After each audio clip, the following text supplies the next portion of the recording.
So guys आज की इस वीडियो में मैं आप लोगों को मेलॉक डायनेमिक मेमोरी फंक्शन के बारे में बताने वाला हूं थ्योरेटिकली और फिर उसके बाद प्रैक्टिकली विजुअल स्टूडियो कोड में चलके प्रोग्राम के मैं इसके बारे में आपको बताऊंगा। तो चलिए without wasting any time let's get started. Guys अपनी प्रीवियस वीडियो में मैंने आप लोगों को डायनेमिक मेमोरी एलोकेशंस के बारे में बताया था कि क्या होता है हमारे पास डायनेमिक मेमोरी, इन सब के बारे में मैंने आपको कंप्लीटली अपनी प्रीवियस वीडियो में बताया था। और इसके साथ साथ मैंने आप लोगों को difference between static memory and dynamic memory के बारे में भी बताया था। इन दोनों का कंप्लीट डिफरेंस मैंने आपको अपनी प्रीवियस वीडियो में अच्छे से समझाया था। अगर आपने वो वीडियो नहीं देखी तो डिस्क्रिप्शन में उस वीडियो का लिंक मौजूद है, आप उस लिंक पे क्लिक करके उस वीडियो को बासानी देख सकते हैं। ये वीडियो हमारी प्रीवियस वीडियो का पार्ट 2 है। तो ये दोनों वीडियो बहुत ही इंपॉर्टेंट है। अगर आपको अच्छे से डायनेमिक मेमोरी समझना है तो आपने ये दोनों वीडियो लाजमी देखनी है। तो चलिए अब चलते हैं सीधा आज की वीडियो टॉपिक की तरफ, जो कि है मेलॉक। जी हां गाइस, आज के इस वीडियो में हम जिस डायनेमिक मेमोरी फंक्शन के बारे में पढ़ेंगे वो है मेलॉक। आज के इस वीडियो में मैं आप लोगों को मेलॉक के बारे में कंप्लीटली इन डिटेल थ्योरेटिकली और फिर उसके बाद प्रैक्टिकली विजुअल स्टूडियो कोड में चलकर प्रोग्रामिंग करके समझाऊंगा। चलिए जल्दी से उसको स्टार्ट करते हैं। मैंने यहाँ पे मेलॉक की एक डिस्क्रिप्शन लिखी हुई है कि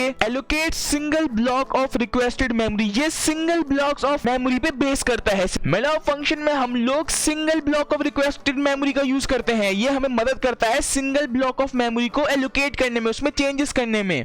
As simple as that। चलिए गाइस अब मैं आपके सामने कुछ बुलेट पॉइंट्स लेके आने वाला हूँ जिसको पढ़ने के बाद आपको मेलॉक फंक्शन कंप्लीटली समझ में आ जाएगा। सो गाइस ये वो बुलेट पॉइंट एक एक करके इन सबको समझते हैं। नंबर 1 है हमारे पास the malloc function allocate single block of requested memory. ये बात तो प्रीवियस वाली है जो कि मैंने आपको भी यहाँ पे समझाई थी, बिल्कुल सेम यही लाइन है। तो चलिए दूसरे पॉइंट को समझते हैं सीधा, जो कि है it doesn't initialise memory at execution time so it has garbage value initially. यानी इस पॉइंट का मतलब ये है कि जब हमारा प्रोग्राम एग्जीक्यूट हो रहा होता है ये हमारे प्रोग्राम को इनिशियलाइज नहीं करता जब ये हमारे प्रोग्राम को एग्जीक्यूट कर रहा होता है। यानी एग्जीक्यूशन के टाइम ये हमारे प्रोग्राम को इनिशियलाइज नहीं करता, इसीलिए इसके पास इनिशियली गार्बेज वैल्यू होती है। अब ये पॉइंट कंप्लीटली आपको तब समझ आएगा जब मैं आपको प्रोग्रामिंग करके समझाऊंगा, तब ये पॉइंट आपको क्लियर हो जाएगा। अब थर्ड बुलेट पॉइंट ये है कि it returns null if memory is not sufficient. यानी अगर मेमोरी काफी नहीं हुई, मेमोरी काफी मतलब अगर हमने अपनी पूरी मेमोरी यूज नहीं की तो जो बची हुई मेमोरी है उसकी जगह ये हमें नल वैल्यू रिटर्न करके दे देगा। इस बात का अगर मैं तर्जुमा करूं तो उसका तर्जुमा यह है कि अगर मेमोरी काफी नहीं हुई तो ये हमें नल वैल्यू रिटर्न करके दे देगा। तो आई होप अब आपको समझ में आ गया होगा मेलॉक फंक्शन हम लोग किसे कहते हैं थ्योरेटिकली। अगर आपको अभी भी थोड़ा बहुत क्लियर नहीं हुआ तो अभी हम थोड़ी देर बाद प्रोग्रामिंग करके समझेंगे और तब आप लोगों को समझ में आ जाएगा। बने रहिए वीडियो में। अब अगर हम लोग इसके सिंटैक्स की बात करें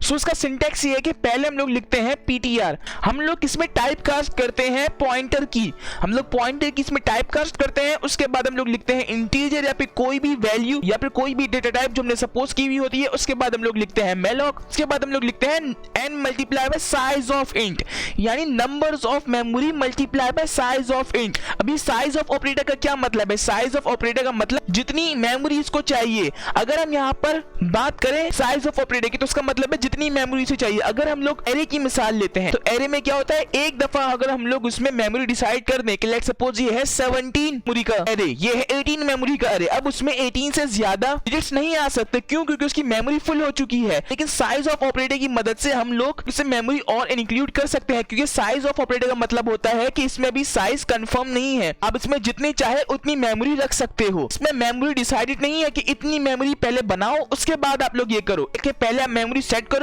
उसके बाद आप उसमें वैल्यूज डालो। लेकिन साइज ऑफ ऑपरेटर में ऐसा नहीं होता। साइज ऑफ ऑपरेटर में जितनी चाहे मेमोरी डाल सकते हो, क्योंकि हमें नहीं पता होता कितने एलिमेंट्स ऑफ डिजिट है हमारी मेमोरी में, हमारी मेमोरी का नहीं पता होता, इसलिए हम लोग यूज करते हैं साइज ऑफ का। उसके बाद ब्रैकेट के अंदर हम लोग लिखते हैं इंटीजर, यानी जो हमने डेटा टाइप वहां पे सपोज की होती है, जिस डेटा टाइप के अंदर हमारे एलिमेंट्स होते हैं मल्टीप्लाई करा देते हैं नंबर्स ऑफ साइज को उससे। सो साइज ऑफ इंटीजर वैल्यूज या किसी भी और डेटा टाइप की वैल्यूज जो भी हमने सपोज की हुई होती है उनको मल्टीप्लाई करवाते हैं n नंबर ऑफ वैल्यूज से। सो ये होता है हमारे पास मेलॉक का सिंटैक्स। आई होप आपको समझ में आ गया होगा। तो चलेगा जब without wasting any time visual studio code में चलते हैं और वहां से के प्रोग्रामिंग करके अच्छे से समझेंगे मेलॉक फंक्शन को। तो चलें विदाउट वेस्टिंग एनी टाइम चलते हैं सीधा वीएस कोड के अंदर। सॉलिड गाइस अब मैं आ चुका हूं अपने विजुअल स्टूडियो कोड के अंदर और ये मेरी वीडियो नंबर 46 होने वाले म्यूजिक ट्यूटोरियल का। अगर आपने प्लेलिस्ट एक्सेस नहीं की तो उस प्लेलिस्ट को एक्सेस कर लीजिएगा। इस प्लेलिस्ट का लिंक नीचे डिस्क्रिप्शन में मौजूद है, यहाँ क्लिक करके बुकमार्क यहाँ क्लिक करके सेव कर लीजिएगा और प्लेलिस्ट आपकी हो जाएगी। प्लेलिस्ट के अंदर मैं सी लैंग्वेज को स्टार्टिंग से लेकर एंड तक C सीक्वेंस वाइज पढ़ा रहा हूँ और मैं इस प्लेलिस्ट के अंदर डेली बेसिस पर वीडियोस अपलोड कर रहा हूँ और ये वीडियो भी इसी प्लेलिस्ट का हिस्सा है। और अगर आप एक न्यू व्यूअर हैं और आपको नहीं पता कि मेरी प्लेलिस्ट भी है, तो ये है वो प्लेलिस्ट जिसमें मैं सी लैंग्वेज को स्टार्टिंग से लेकर एंड तक पढ़ा रहा हूँ। तो आप इस प्लेलिस्ट को एक्सेस कर लें, अगेन यहाँ क्लिक करके बुकमार्क कर लें और यहाँ क्लिक करके इसे सेव कर लें। तो चलिए बैक टू द टॉपिक। ये वीडियो नंबर 46 होने वाली है, तो मैं इसी नेम से अपनी न्यू फाइल बनाऊंगा। यहाँ पे क्लिक करके मैं अपनी न्यू फाइल बनाऊंगा। मैं यहाँ पे लिखूंगा HPA_46_malloc और सी लिख एंटर प्रेस करूंगा और मेरी यहाँ पे न्यू फाइल बन जाएगी। जरा बैक कर लेता हूँ और इस टैब को यहाँ से हटा देता हूँ और अब मैं जल्दी से अपना यूजर स्निपेट की मदद से सी लैंग्वेज का सिंटेक्स लिखता हूँ। अगर आपको नहीं पता कि मैंने कैसे किया, मैंने CS लिख के एंटर प्रेस किया और सी लैंग्वेज का सिंटेक्स प्रिंट होकर मिल चुका है मुझे। तो ये मैंने किया था यूजर स्निपेट की मदद से, जिसके बारे में मैंने एक वीडियो बनाई थी टिप्स एंड ट्रिक्स के नाम से। का लिंक आपको नीचे डिस्क्रिप्शन में और ऊपर आई बटन पे भी शो हो रहा होगा। तो उस वीडियो को लाजमी चेक कर लीजिएगा। उस वीडियो में मैंने आपको बताया था कैसे आप यूजर स्निपेट की मदद से किसी भी प्रोग्रामिंग लैंग्वेज का सिंटेक्स विद इन 1 सेकंड लिख सकते हैं। तो चले बातों में टाइम जाया नहीं करते, जल्दी से कोड लिखते हैं। अब मैं क्या करूंगा, मैं यहाँ पर एक पॉइंटर वैल्यू सपोज करूंगा। यहाँ पे लिखूंगा int star ptr। मैंने यहाँ पे एक पॉइंटर वेरिएबल बना दिया। अब मैं क्या करूंगा, मैं यहाँ पर ptr को वैल्यू दूंगा। ptr को वैल्यू कैसे दूंगा, मैंने अपने जिस तरह आपको सिंटेक्स बताया था, जो ये मैंने आपको अपना सिंटेक्स बताया था, बिल्कुल इसी सिंटेक्स को मैं एज इट इज कॉपी करके वहां पे पेस्ट करूंगा और बताऊंगा आपको। बिल्कुल इसी सिंटेक्स की मदद से मैं भी वहां पर अपने malloc फंक्शन को यूज करूंगा। सो मैं यहाँ पे लिखूंगा ptr, यहाँ पे राउंड ब्रैकेट बनाऊंगा और उसके अंदर मैं लिखूंगा int star। तो इससे पहले मैं यहाँ पर इज इक्वल टू बनाऊंगा ptr इज इक्वल टू। उसके बाद यहाँ पे मैं लिखूंगा ब्रैकेट से बाहर आकर मैं यहाँ पे लिखूंगा malloc। उसके बाद मैं यहाँ पे एक और राउंड ब्रैकेट बनाऊंगा, उसके अंदर मैं यहाँ पे लिखूंगा 5 multiply by size of int.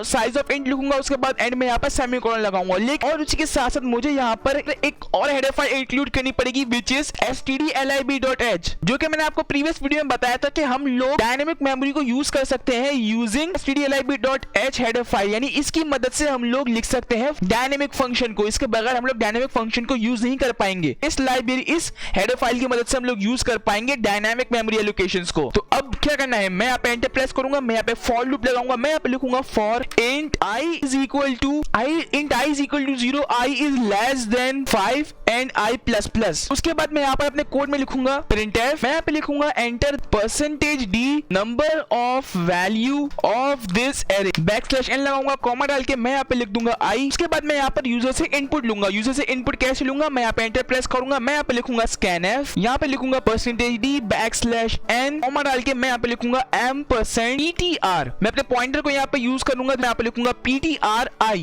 अब इसकी मदद से क्या होगा, मैं इसके अंदर एक एक करके वैल्यूज इनपुट कराता जाऊंगा। अपने प्रोग्राम को सेव करता हूँ और जल्दी से अपने प्रोग्राम को रन करता हूँ। देखिए ये मुझसे यहाँ पर i less than 5 यानी इतनी वैल्यूज मुझसे इनपुट लेगा। रन करता हूँ अपने प्रोग्राम को। सो यहाँ पे ये मुझे एक एरर बता रहा है, ये बता रहा है यहाँ पे मैंने m% के बाद कुछ गड़बड़ की है यहाँ पे। सो गाइस मुझे यहाँ पर ptr लिखना था, लेकिन मैंने यहाँ पे prt लिख दिया। इस वजह से मुझे यहाँ पे एक एरर मिल रहा है। मैं यहाँ पे उसको ptr कर दूंगा, अपने प्रोग्राम को सेव करूंगा और जल्दी से रन करूंगा। तो देखिए मेरे प्रोग्राम का एरर खत्म हो गया और अब मुझे यहाँ पर प्रिंट होकर मिलेगा enter number of values of this array. So देखिए गाइस ये मुझसे पूछ रहा है एंटर 0 नंबर ऑफ वैल्यूज में, लेट्स सपोज मैं यहाँ पर कर देता हूँ 1। उसके बाद ये पूछ रहा है enter 1 number of values, let's suppose मैं कर देता हूँ यहाँ पर 2। उसके बाद 3 कर देता हूँ, देन 4 कर देता हूँ, देन 5 कर देता हूँ। तो ये यहाँ पर मुझसे 5 वैल्यूज इनपुट ले रहा है, 0, 1, 2, 3 और 4। याद रखें इंडेक्स हमारा 0 से स्टार्ट होता है, 1 से स्टार्ट नहीं होता, इसलिए मुझे 0 से स्टार्ट करके दे रहा है। तो मतलब हमारा प्रोग्राम अभी तक बिल्कुल सही चल रहा है, हमारे प्रोग्राम में कोई भी एरर नहीं है।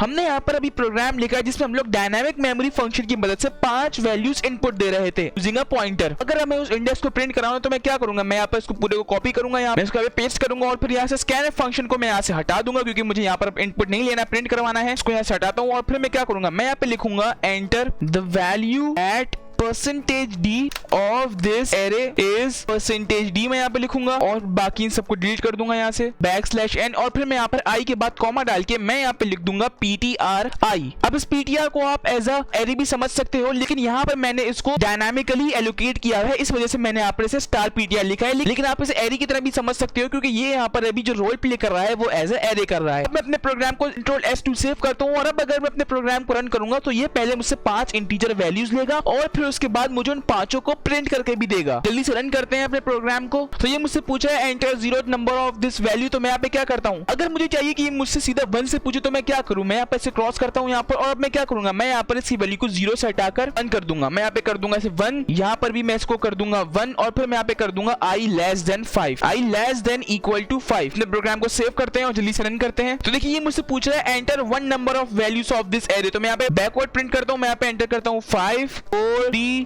2। सो ये देखिए इसने मुझे यहाँ पे प्रिंट करके दे दिया enter the value of 1 is error, लेकिन मुझे एंटर द क्यों पूछ रहा है, तो मुझे यहाँ पे एंटर द नहीं लिखना चाहिए, मुझे यहाँ पे लिखना है सिर्फ द वैल्यू। अब ठीक है, अपने प्रोग्राम को सेव करते हैं और जल्दी से रन करते हैं।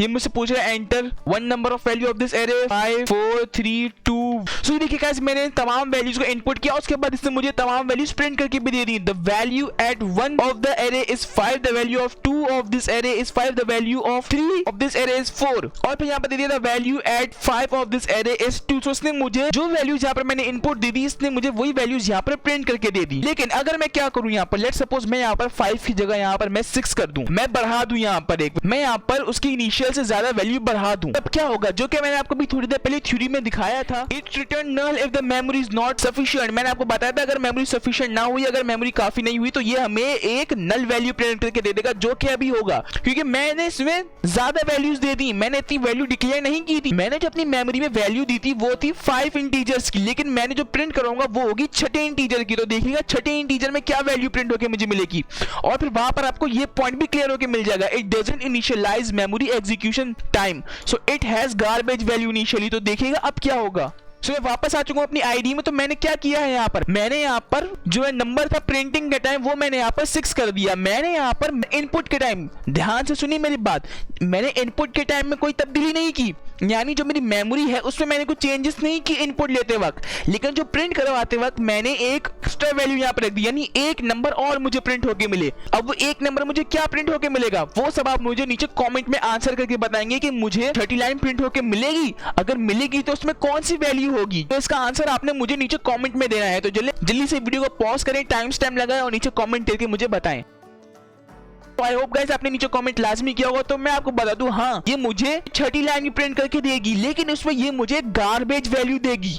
क्यों? क्योंकि जो वैल्यू मैं इनपुट करूंगा वो तो होगी 5 इंटीजर की, क्योंकि मेरे पास जो मेमोरी है वो 5 इंटीजर की है, लेकिन जो मैं प्रिंट करवाना चाह रहा हूँ वो 6 वैल्यू की है। तो ये मुझे 6 लाइन प्रिंट करके दे देगा, लेकिन उसमें गार्बेज वैल्यू प्रिंट करके दे देगा। ऐसा नहीं है कि ये मुझे प्रिंट करके नहीं देगा, नहीं, ये मुझे प्रिंट करके देगा, क्योंकि मैंने आपको बताया था डायनामिक मेमोरी में हम लोग एलोकेशन कर सकते हैं जब हम लोग अपने प्रोग्राम को रन करेंगे। तो यहाँ पर मैं एलोकेशन कर रहा हूँ, मैं यहाँ पर तब्दीली कर रहा हूँ, मैं इसमें प्रिंटिंग के वक्त वैल्यू बढ़ा रहा हूँ। सो इसलिए मैं यहाँ पे यूज कर रहा हूँ साइज ऑफ ऑपरेटर का। अगर मैं यहाँ पे साइज ऑफ ऑपरेटर का यूज नहीं करूंगा तो ये मुझे यहाँ पर ही एक एरर दे देगा, बोलेगा यहाँ पे आप इनिशियल कर रहे हो 5 वैल्यूज और यहाँ पे आप प्रिंट करने का बोलिए 6 वैल्यूज। सो अगर मैं यहाँ पर साइज ऑफ ऑपरेटर का यूज नहीं करूंगा तो ये मुझे यहाँ पे एक एरर दे देगा। क्यों? क्योंकि ये बोलेगा भाई आप तो यहाँ पर 5 इंटीजर वैल्यूज के हमने इनपुट दे रहे हो और यहाँ पे जो प्रिंट करवाने चाह रहे हो वो 6 इंटीजर्स की वैल्यू को प्रिंट करवाना चाह रहे हो। सो ऐसा नहीं होगा, जितने नंबर ऑफ एरेज आपने इनपुट दी है आपको उतनी ही प्रिंट होके मिलेंगी और आपको उतनी ही नंबर्स प्रिंट होके चाहिए। आप उससे ज्यादा या उससे कम इनपुट नहीं ले सकते, आपको बिल्कुल उसके एक्यूरेट इनपुट लेने पड़ेगा। क्योंकि मैंने यहाँ पर साइज ऑफ ऑपरेटर का यूज किया है तो ये मैं अभी एरर नहीं दे रहा, क्योंकि ये हमें बता रहा है साइज ऑफ ऑपरेटर का मतलब होता है अनसाइन इंटीजर, यानी इसमें नंबर्स हमने असाइन नहीं किए हैं, इसमें जितने चाहे उतनी मेमोरी आप यूज कर सकते हो और फिर उसमें एलोकेशन कर सकते हो। लेकिन क्योंकि मैंने एलोकेशन प्रिंटिंग के टाइम की है, इनपुट के टाइम नहीं की, सो इस वजह से जब ये मुझे छठी लाइन प्रिंट करके देगा तो उससे वो मुझे गार्बेज वैल्यू प्रिंट करके देगा। और वो कैसे प्रिंट करके देगा मैं आपको भी अच्छे से समझाता हूँ। अपने प्रोग्राम को सेव करता हूँ और जल्दी से रन करता हूँ। तो ये मुझसे इनपुट मांगेगा 5 वैल्यू का, मैं जल्दी से 5 नंबर्स का इसको इनपुट दे देता हूँ 5 4 3 2 1। सो देखिएगा जी मैंने यहाँ पर इनपुट दिया 5 वैल्यू का, लेकिन इसने मुझे 6 लाइंस प्रिंट करके दी। इसने मुझे बोला the value at 1 is 5 2 is 5 3 is 4 3 2, लेकिन एंड में से छठे नंबर पर मुझे क्या प्रिंट करके दिया, इसने मुझे यहाँ पर एक गार्बेज वैल्यू प्रिंट करके दे दी। लूप के हवाले से तो इसने मुझे छठी लाइन प्रिंट करके दी, लेकिन क्योंकि मैंने यहाँ पर छठी लाइन में कुछ दिया ही नहीं था, मैंने 1 के बाद कुछ दिया ही नहीं था, इसलिए इसने मुझे यहाँ पर गार्बेज वैल्यू प्रिंट करके दे दी। सो इस वजह से वो पॉइंट मैंने आपको समझाया था कि जब हमारा प्रोग्राम पूरा सफिशिएंट नहीं होता तो ये मुझे गार्बेज वैल्यू रिटर्न करके देता है। तो ये गार्बेज वैल्यू एक तरह की नल वैल्यू है, इसने मुझे नल वैल्यू प्रिंट करके दी है यहाँ पर। सो गाइस ये होता है हमारे पास malloc dynamic function. So I hope आपको ये समझ में आ गया होगा आज की इस वीडियो में। अगर आपको समझ में आया हो तो इस वीडियो को लाइक लाजमी कीजिएगा। मेरी कोशिश थी इस वीडियो में ताकि मैं आपको कंप्लीटली समझा पाऊं मेलॉक डायनेमिक फंक्शन। अगर आपको समझ में आया तो लाइक और नीचे कमेंट करके लाजमी लिखिएगा हमें समझ में आ गया है। और गाइस अपनी नेक्स्ट वीडियो में मैं आप लोगों को केलॉग के बारे में बताने वाला हूं। सो नेक्स्ट वीडियो भी आपने मिस नहीं करनी, ये भी उसी का पार्ट होने वाला है। सो अपने नेक्स्ट वीडियोस भी आपने मिस नहीं करनी। अगर आपसे नेक्स्ट वीडियोस मिस हो गई तो आपको डायनेमिक मेमोरी कंप्लीटली समझ में नहीं आएगा। अगर आप चाहते हैं आपको नई वीडियोस का नोटिफिकेशन मिलता रहे तो इसके लिए आपने क्या करना है, चैनल को सब्सक्राइब करके बेल नोटिफिकेशन को ऑल पे कर लेना है। तो गाइस लाजमी वीडियो को लाइक एंड चैनल को सब्सक्राइब कर दीजिएगा। इस प्लेलिस्ट को एक्सेस लाजमी कर लीजिएगा। इस प्लेलिस्ट का लिंक नीचे डिस्क्रिप्शन में मौजूद है, यहाँ क्लिक करके बुकमार्क, यहाँ क्लिक करके सेव कर लीजिएगा और ये प्लेलिस्ट आपकी हो जाएगी। गाइस अगर आप सी लैंग्वेज को स्टार्टिंग से लेकर एंड तक पढ़ना चाहते हैं तो इस प्लेलिस्ट को लाजमी एक्सेस कर लें। तो गाइस अभी तक के लिए बस इतना ही, मैं मिलता हूँ अगली वीडियो में, तब तक के लिए thanks for watching and don't forget to subscribe.